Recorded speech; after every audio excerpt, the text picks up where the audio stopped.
Derek and I are both so honored and surprised, honestly. Being part of the larger Siena community is a really humbling experience. As you know, there are some really amazing individuals who are doing so much and making a difference in the world, and to be recognized in that context is really special.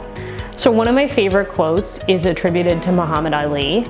Service to others is the rent you pay for your room here on earth. So that quote really has always spoken to me. My parents and grandparents set this example for me. I tried my best to follow their lead. So at my house, there's nothing special about serving others. That's just what you do. Not for acclaim or accolades or awards, though they're nice, but that's what we're called to do as Christians. Mother Teresa said, not all of us can do great things, but we can do small things with great love. So I hope Derek and I are able to pass that message along to our 2 daughters. My Siena experience starts with one very important person, and that's Dr. Ed LaRoe.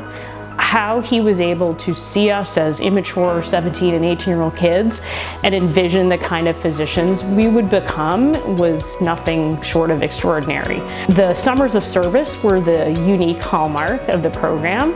As the tagline goes, Siena Saints don't sit on the sidelines. That was just the norm at Siena. To be part of that community meant to serve. I had a hard time trying to come up with, who of that long list of people that influenced me. From Dr. Baz, I learned the fundamental value of critical thinking. If anyone has ever had him, you know it was never enough that you just knew all the material. You had to be able to apply it. And that's what it's like to be a physician. Dr. Brown was a living example of grace and grit.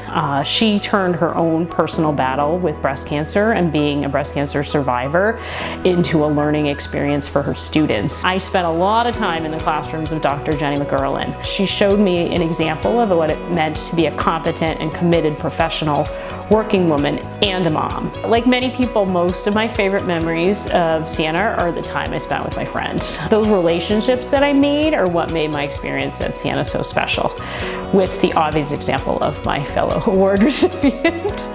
So the advice I would give a student or a young alum is simple. Work hard, stay humble, be thankful, never stop learning, and above all things, remember the golden rule. This is what I tell my children, that's what I would tell them. Be kind and treat others the way you would like to be treated, and that will never steer you wrong.